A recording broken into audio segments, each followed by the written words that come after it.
une paix, une entente entre les juifs, les musulmans, les chrétiens et les laïcs au Moyen-Orient, et c'est pour ça qu'il faut arrêter le gouvernement d'Israël dans ses crimes, parce qu'il ne fait que semer la haine, et c'est sa stratégie, semer la tension, semer la haine. Alors là, ils répondent, et les médias relayent souvent l'idée, oui mais les Palestiniens sont violents, c'est du terrorisme, etc. Je voudrais dire une chose, la vraie violence, c'est le colonialisme, c'est l'armée d'occupation israélienne qui a volé leurs terres, leurs maisons aux Palestiniens depuis 60 ans. C'est l'armée israélienne qui empêche les Palestiniens d'avoir une vie normale. Vous avez des checkpoints pour aller de votre maison à votre bureau, vous avez des checkpoints, vous devez parfois attendre 1 heure ou une journée. Il y a des femmes enceintes qui sont mortes parce qu'elles étaient bloquées par l'arbitraire des soldats israéliens au checkpoint. Donc, la violence, en fait, c'est l'occupation. Et je voudrais dire une chose, l'ONU, dans ses textes fondamentaux, reconnaît le droit de tout peuple colonisé, de tout peuple occupé, de résister par tous les moyens qu'il juge bons. Donc la résistance est légitime et la violence c'est l'occupation et c'est tout.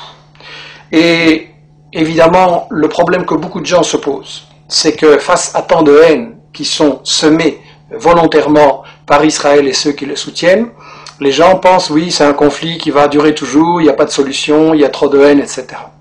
Il faut savoir que la solution, elle existe. Parce qu'en fait, les grandes organisations palestiniennes, dès le milieu des années 60, ont proposé une solution très démocratique et très simple, à savoir un seul État, sans discrimination, où il y aurait une égalité de droits entre les juifs, les musulmans, les chrétiens et les laïcs. C'est la définition même de la démocratie, un homme, une femme, une voix.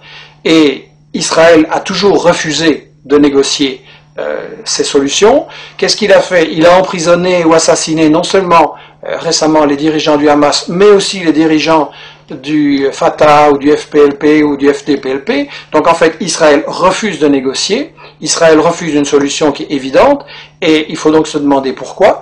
Et la seule raison, je l'ai dit, c'est que Israël sert aux États-Unis de flic du pétrole, et donc c'est une guerre économique, c'est une guerre pour le pétrole, c'est une guerre pour les multinationales, et la seule chose qui peut arrêter ça, c'est la pression de tout le monde, des citoyens en Europe, en Amérique latine, en Afrique et au Moyen-Orient et partout, la pression sur les dirigeants politiques qui sont complices d'Israël, la pression sur les médias qui, il faut le dire, ne disent pas la vérité, et ça veut dire, par Internet, avec des initiatives comme celle que nous lançons, la lettre d'information sur la Palestine, etc., que chacun fasse l'information, rétablisse la vérité, démasque les médias mensonges et les mythes justificateurs d'Israël, et en appliquant cette idée, nous sommes tous des journalistes, on arrivera véritablement, je pense, et assez rapidement, à une possibilité de négocier et de trouver une solution pour établir la paix au Moyen-Orient.